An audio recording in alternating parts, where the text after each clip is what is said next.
Hello, everybody. Welcome to my channel, and thank you for joining. Now, today we have the Friday night press conference. We're going to talk about the Sydney and Carlton game. It was the walking wounded. Carlton didn't have a midfield at the end. The whole midfield, the entire midfield, was this decimated, just coming down. Well, let's go on with the game. Now, we have a look at Sydney, Jake Lloyd, Nick Blakey, the whole defence, Fox, they all went nuts.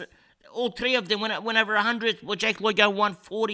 He had a huge quarter, 16 disposals. I think it was the second quarter. He went nuts. Anyway, Warner, 1-1-12. He's having a good... Actually, what's Warner been doing? He's actually quite cheap still. What's he been doing lately, Bob? I mean, do you get him? Nah, he's not top 8. So, but he's been doing okay lately. What's he been doing? Let's have a look at it. Warner's scores lately. Break even was 60. Didn't go up a little bit in price. Oh yeah, he's had 1, 2, 3, 4. This is 5 good weeks in a row. Okay, so he's hitting some form. And coming up, he's got St Kilda, Brisbane, West Coast. He's got a few good games, but West Coast might tag him. But anyway, that's Warner. Let's go back. Who else? Now Goulden. Some would have vice-captained him. If you did, you did with good intention because we've seen how good he's been lately. But I don't think he's trustworthy. I don't think I can trust him. So I don't think I'll ever put the VC on him for the whole year. Okay, unless there's a game where I can smell he's gonna have a lot of points. But it wasn't this game. Luke Parker scored 78. That's disappointing. Okay. Some people got him in. I know a friend of mine got him in this week. Plus, he had a sling tackle. He's going to get reported for 1 week, going by what's the current trend. So, Parker most likely out next week. It's not good news. Now, one player taken note of was Heaney today. Played a lot of midfield, but didn't score much still. Only 97. Kicked no goals. But, yeah, he's a pass. You don't worry about no one here from Sydney. You can't trust the horse. Just coming down. Now... Hickey scored 67. Last week he scored about a 60 as well. It's not enough. Okay, if you want to get Hickey, he's going to be cheap, but shouldn't be interested. Let's go down here.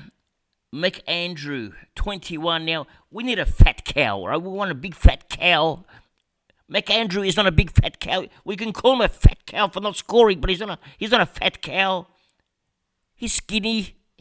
He's on the bones, you know the KFC, the chicken that comes off the bones. Actually, KFC don't do it. When you go to charcoal places, that it comes off the bones. The meat comes off the bones. Well, he's the bones. Okay, McAndrew's all bones. There's no fat at all on him. Just coming down. He's skinny. Anyway, let's continue. Let's go over to Carlton. Now the Doc is back. In the first quarter, I think it was, they had him in the forward line. I couldn't believe it. Why would you put Doc in the forward line? Anyway, they changed plans, put him back in defence because they didn't have a choice because Newman went down. Speaking of Newman, we might see Chincotta. Okay, he might come back next week, hopefully, because at Carlton, they had a few injuries. Okay, check this out. Hewitt, he was out. Now, check out Hewitt's score. Actually, check this out, just coming down. Now, Hewitt started the year at 613k. He's dropped 142k. His break-even was 145. And he scored 20. He's going to drop another 60k. That'll be 410k.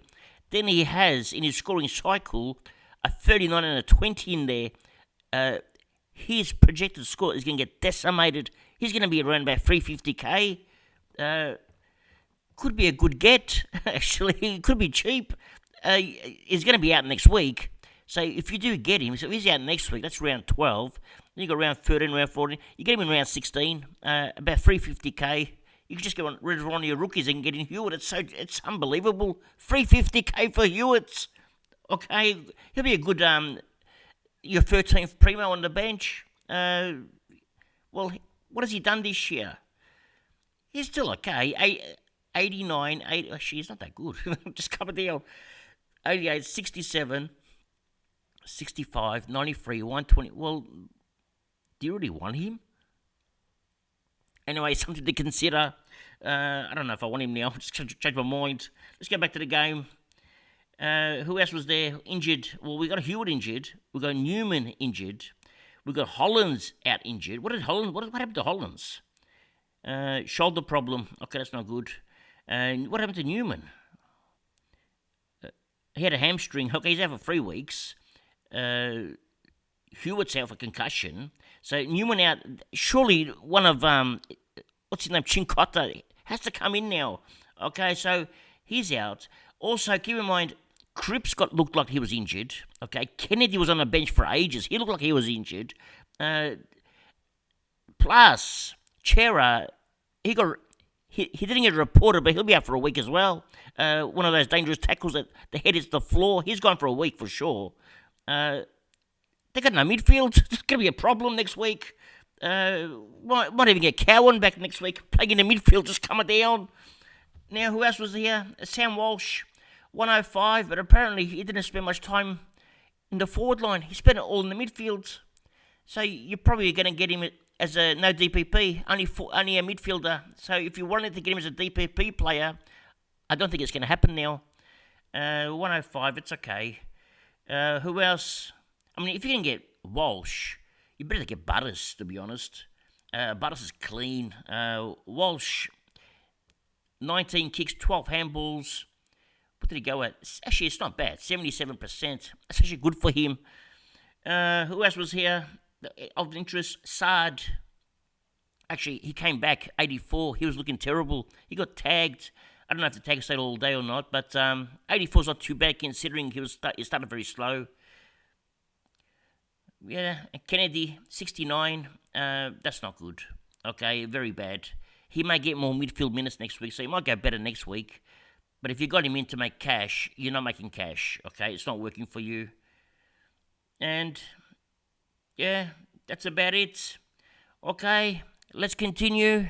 Well, unfortunately, there wasn't much to report on from this game unless you're an owner of Cripps. You're going to be worried. But Cripps is like Superman. He'll come back, but how good he'll play is another question.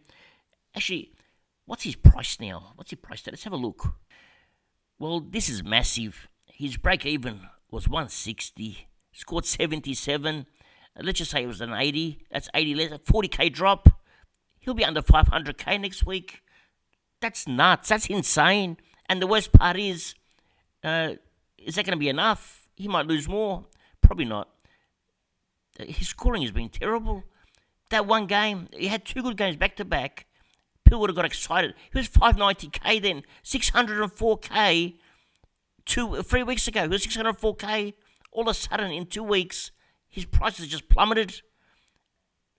That's insane. What a loss if you got that kind of cash and you spent it on him. Anyway, would you get him for 490k? I probably wouldn't pick him up at 490. I'd wait till he drops about 450, then I'll consider it. And he has tough games coming up against Sydney, which was today. He only scored 77. Then he has Melbourne. Actually, they're not that tough. He's got Essendon, Gold Coast. But anyway, well, he's got another West Coast game. He might get a 150 here. So if you get him at good timing. You probably get him after the Port game because the Port game will probably go bad. Anyway, let's continue. Well, there's not much more to report on. Fingers crossed next week, Chincotta comes back into this team. Surely, for the amount of players they got out, after even bringing Cowan, Chincotta and Cowan both in the midfield, they got no one else. Yeah, that's it for today. Thank you for joining. And remember one thing. It's nice to be important, but it's important to be nice. Ciao for now. That's all, folks.